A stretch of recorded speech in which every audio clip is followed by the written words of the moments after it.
の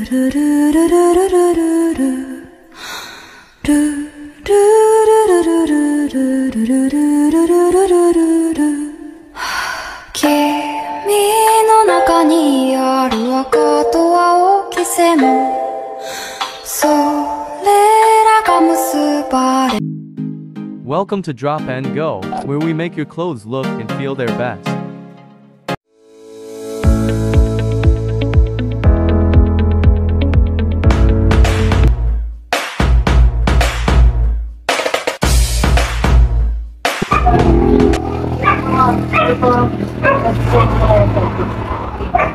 Ano talaga the history of Drop and Go? How did it all begin? Able to buy this land because it's along National Road, so it's very viable for a business. If you put up a business, you have to first start for at least like along National Highway because the foot traffic is visible. That's all. Then on the station is very feasible because you only need one or two systems. Yeah. And the machine is already high tech. There is a whatever there. May dali na kumpira ka load, it naloload per day. So it banded rin makaglimbong. So pwede nyung bayaan. So ikaw liwato. Pwede pa rin ikaw na business, pwede pa rin ikaw na trabaho, pwede ka na What inspired you to open?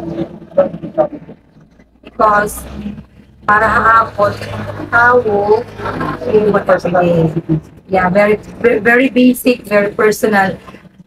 It's like food. You eat every day, you change clothes every day. So it's our choice. Kung di maglalabag-lalabag, kung masukin mabahong-abado, mas mapalaba ka good. So to kwan po nila ng mga social media, ubi na tao, so nagpapalaban na lang talaga. And next is what sets Drop and Go laundry station apart from other laundry services? We use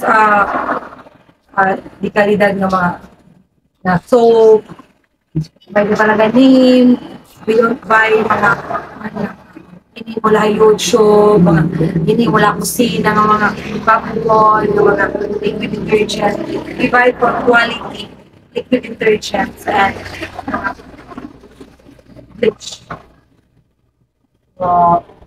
Can you describe a typical day at your laundry? What do you mean? Typical day like masurong. It laundry shop talaga. Banal na laundry shop. Saturday and Sunday. Ako talaga pinakamasurong.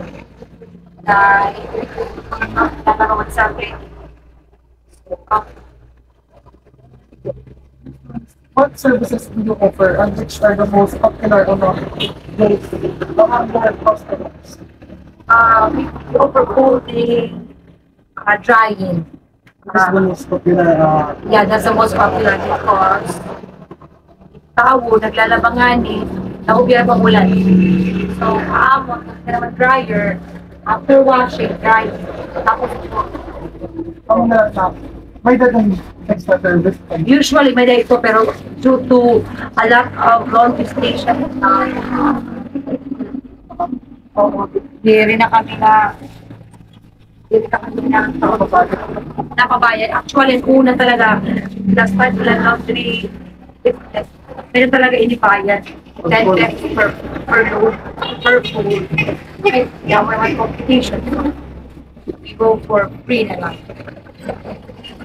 How do you ensure the quality and cleanliness of the products?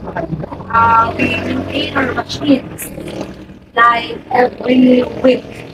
We top wash our machines. Every 200 loads, we top wash our machines.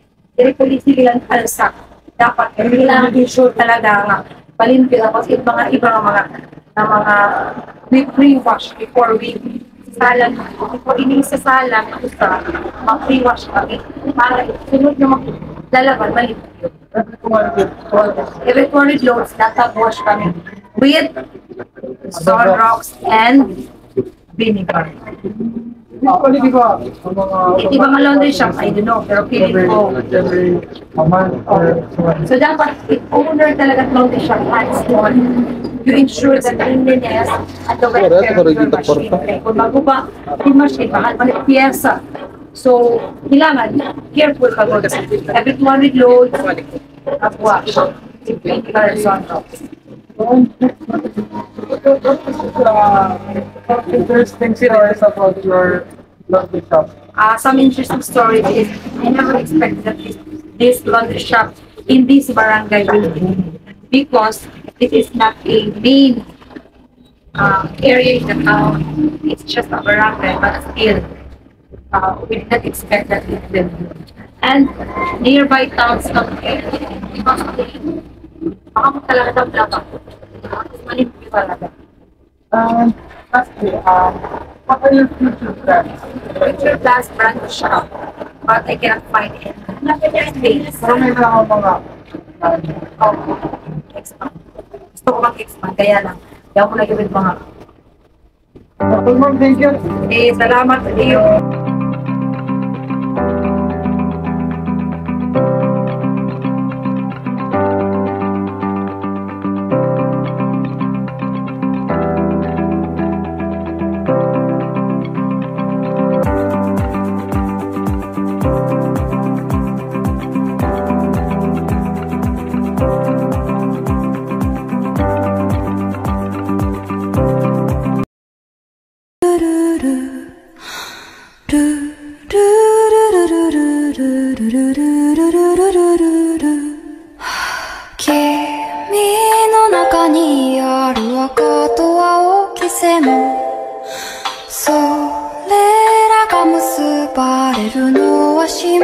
So